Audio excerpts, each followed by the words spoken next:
La próstata es un pequeño órgano que está situado entre la vejiga y la uretra, que forma parte del aparato reproductor masculino, y yo diría que es la parte más importante del aparato reproductor masculino, puesto que la próstata desempeña algunas funciones especiales que garantizan que el hombre pueda desarrollarse, que el hombre pueda reproducirse de manera natural.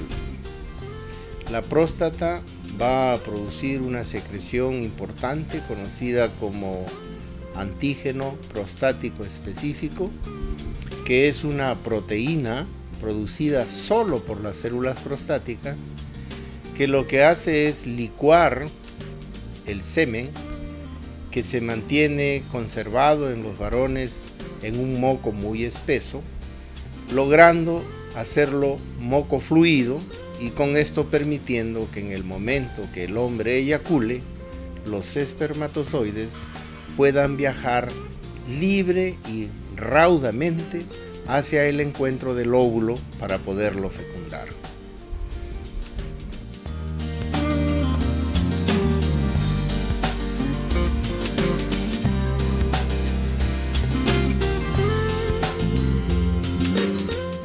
En otras partes del mundo, la incidencia de la enfermedad, la frecuencia y la mortalidad están bien determinadas. En nuestros medios no tenemos un registro nacional, sin embargo debemos decir que es la neoplasia más común o el cáncer más común en los varones.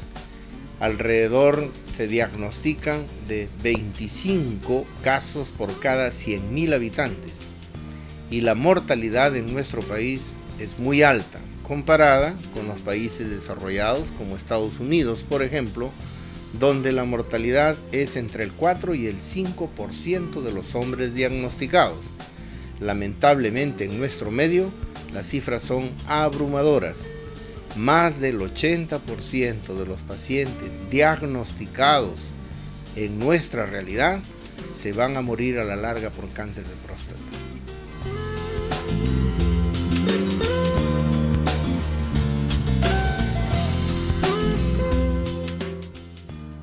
Cuando uno habla de prevención para determinados cánceres, es posible decir que se hace labor de prevención modificando los factores de riesgo que van a predisponer a una persona a desarrollar determinado cáncer. Los factores de riesgo que están asociados a cáncer de próstata son primordialmente la edad, y la edad es un factor de riesgo inmodificable.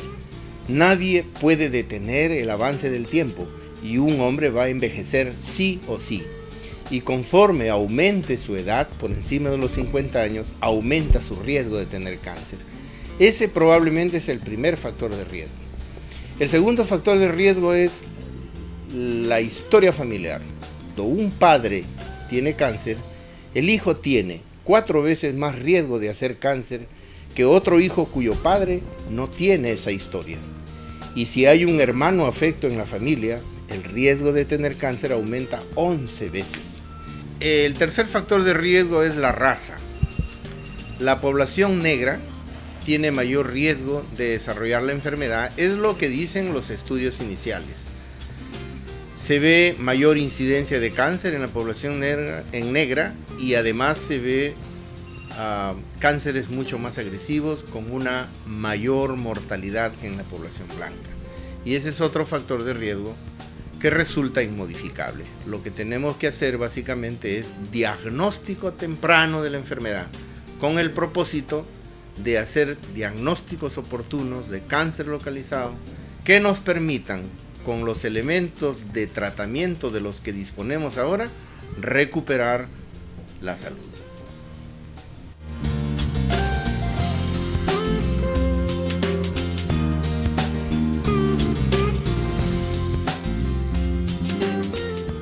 El cáncer de próstata es muy fácil de diagnosticar.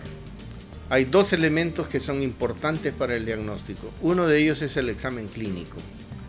La próstata está al alcance del dedo. El tacto rectal es y seguirá siendo el elemento más importante del diagnóstico para el cáncer de próstata. La glándula prostática normal tiene la consistencia del óvulo de la nariz. Cualquier área aumentada de consistencia podría hacernos sospechar de que algo malo está ocurriendo en la próstata.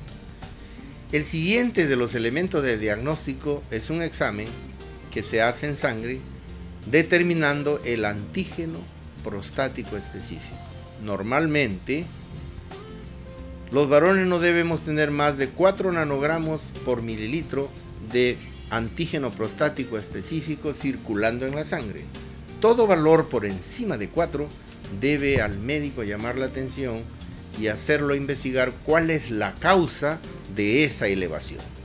Porque el antígeno prostático específico es una sustancia que es únicamente elaborada por la próstata. Y si está alto, algo malo está pasando ahí. No necesariamente cáncer. El médico tiene la obligación de descartar cuál es la causa de esa elevación. Puede ser un proceso inflamatorio, una prostatitis. Puede ser producto de la hiperplasia prostática benigna, del crecimiento degenerativo benigno de la glándula prostática que se presenta en todos los hombres mayores, o puede tratarse de un cáncer.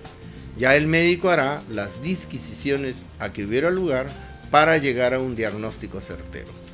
Cuando uno tiene la sospecha del diagnóstico, la biopsia guiada por ecografía, y para eso es útil la ecografía, nos permitirá con mayor precisión obtener una biopsia del área sospechosa de enfermedad. Pero la ecografía solo sirve para eso, solo sirve para determinar el tamaño, las características de la glándula y para hacer una biopsia, pero no puede reemplazar de ninguna manera al examen clínico en la evaluación diagnóstica inicial. Hay otros estudios que nos pueden ayudar establecido el diagnóstico. Una tomografía computada o una resonancia magnética nuclear pueden ser necesarias para ver si la enfermedad ha salido fuera de los límites de la próstata. Y una gammagrafía ósea será tan importante como las otras imágenes, puesto que el cáncer de próstata es una neoplasia a la que le gustan mucho los huesos y con facilidad puede metastizar hacia ellos.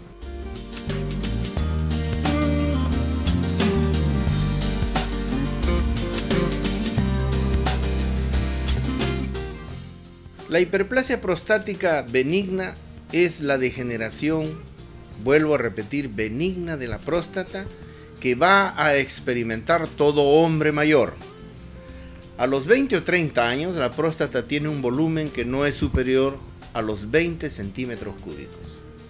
Pero cuando se acerca a los 45 años de edad, da muestras la próstata de la primera evidencia de envejecimiento normal, y es el crecimiento de la glándula. El volumen de la próstata a esa edad alcanza aproximadamente 40 centímetros cúbicos. Ese crecimiento es a expensas de la zona central de la glándula, del tejido que rodea la uretra, y por tanto el crecimiento con el tiempo va aplastando la uretra y va evidenciando una serie de síntomas en el paciente que se identifican por una disminución del chorro de la orina, por un aumento de la frecuencia urinaria, por la presencia de goteo posmiccional o por una frecuencia aumentada en la noche, que se llama nocturia, a través del cual el paciente se levanta a orinar varias veces. A los 45 años tenemos la primera evidencia de hiperplasia grado 1, 40 centímetros cúbicos de próstata. A los 55 años la próstata aproximadamente mide 50 centímetros cúbicos. A los 65 años la próstata mide aproximadamente 60 centímetros cúbicos. Y cuando un hombre ha completado los 80 años de vida, la próstata puede lograr 80 centímetros cúbicos de volumen. Es decir, 4 veces el volumen original. Ese proceso degenerativo de la próstata se llama hiperplasia prostática benigna y crece en la zona central de la glándula y no tiene absolutamente nada que ver con el cáncer, que crece en la zona periférica de la glándula. Por eso que en un hombre pueden coexistir, por un lado, hiperplasia prostática benigna y por otro lado, cáncer. Y un hombre puede tener las dos cosas al mismo tiempo. Una enfermedad no excluye a la otra. Generalmente el cáncer en sus inicios no da ninguna sintomatología. Por eso es importante el tacto rectal y el antígeno prostático específico como pruebas diagnósticas para certificar el diagnóstico. Muchos hombres terminarán sus días sin tener muchas molestias prostáticas y no necesitarán ni tratamiento médico ni tratamiento quirúrgico para resolver los síntomas. Pero su próstata va a crecer en el tiempo de manera inevitable. Pero hay un porcentaje importante de pacientes, aproximadamente un 50% de ellos, que van a requerir ser intervenidos para poder recuperar una micción espontánea y normal. Y habrá aproximadamente un 30% de pacientes que con manejo médico aliviarán la sintomatología y tendrán una vida más o menos cómoda. Pero a todos invariablemente les va a crecer la próstata.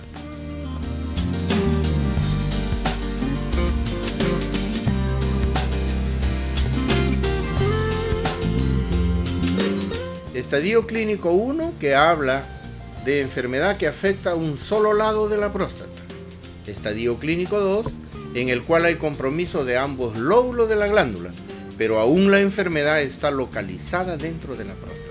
Eso se llama cáncer localizado de la próstata.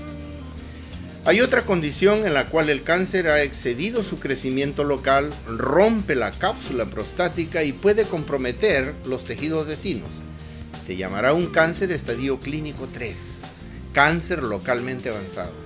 Y en otros casos, el cáncer será tan agresivo que rápidamente puede haber dado metástasis a los ganglios regionales o a los huesos, en cuyo caso estamos hablando de un cáncer metastásico o estadio clínico 4.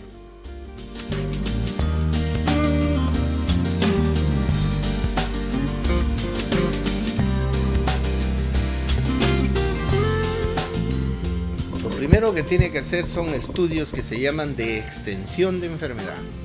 Es decir, tenemos que determinar no solo que tenemos un enemigo, con la biopsia sabemos qué tipo de enemigo tenemos, si es un enemigo de bajo riesgo, de riesgo intermedio o moderado, o de alto riesgo, un enemigo muy grande y serio. Sino que además necesitamos de estos estudios de extensión de enfermedad de los que hablábamos, como una tomografía, la resonancia, la gamografía ósea, para saber si el cáncer no salió fuera de él. Es importante establecer primero en qué estadio de la enfermedad nos encontramos con el propósito de ofrecer un tratamiento, porque hay un tratamiento específico para cada fase de la enfermedad. Los cánceres localizados pueden curar con cirugía radical, ya sea con sus variantes de cirugía abierta o cirugía laparoscópica o cirugía robótica, que consiste en sacar la glándula y las vesículas seminales y los ganglios regionales. En otros casos, podrá ser necesario asociar tratamiento hormonal y radioterapia, como en el cáncer localmente avanzado, para tratar de curar la enfermedad. Y cuando la enfermedad ha dado metástasis, sea a los huesos y a los ganglios, el propósito del tratamiento, que es puramente hormonal, estará orientado a mejorar la calidad de vida de los pacientes y a asegurar un largo periodo de vida sin progresión de enfermedad. Es el único tratamiento que podemos ofrecer en el estadio final de la enfermedad.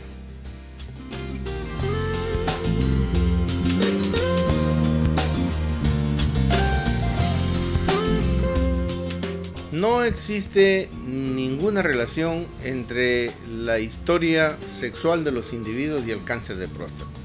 Ni las inflamaciones predisponen a mayor desarrollo de cáncer, ni tampoco la frecuencia aumentada de relaciones sexuales disponen un riesgo mayor para cáncer de próstata.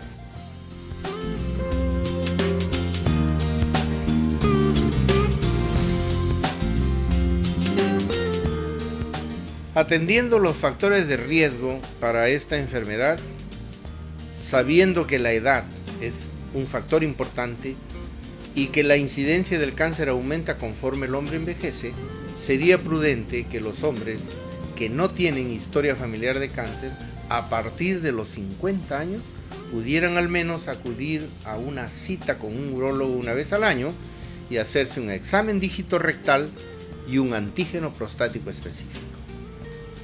Si tienen historia familiar de cáncer, si el padre estuvo afecto de cáncer, un miembro más de la familia o un hermano, su riesgo incrementa y por tanto, esos estudios de detección o de diagnóstico temprano debieran empezar a más temprana edad. 45 años es lo recomendable. Es otro paciente que tiene necesidad de visitar al médico para descartar la enfermedad. Y si tiene la piel un poco oscura, sería prudente considerar que su riesgo es mayor que otra población y por tanto, no solo por edad, por historia familiar, sino también por raza, procurar acercarse al urólogo para un examen dígito rectal y un antígeno prostático específico que nos permitiría establecer el diagnóstico de la enfermedad en sus estadios iniciales y con las armas de tratamiento que disponemos ahora poder curarlo de la enfermedad. Obviamente, la salud se gana con actividad física y con una alimentación saludable y con la práctica de hábitos que son no nocivos para la salud. La actividad física, la alimentación balanceada, sin mucha ingesta de proteínas de origen animal o grasa animal, que también se describe como algún factor de riesgo para cáncer de próstata, y una alimentación muy rica en frutas y verduras frescas son la clave, no solo para prevenir cáncer de próstata en este caso, sino para mantener buena salud. No solo alejarnos de enfermedades degenerativas cardiovasculares, sino también algunas enfermedades neoplásicas, entre ellas el cáncer de próstata.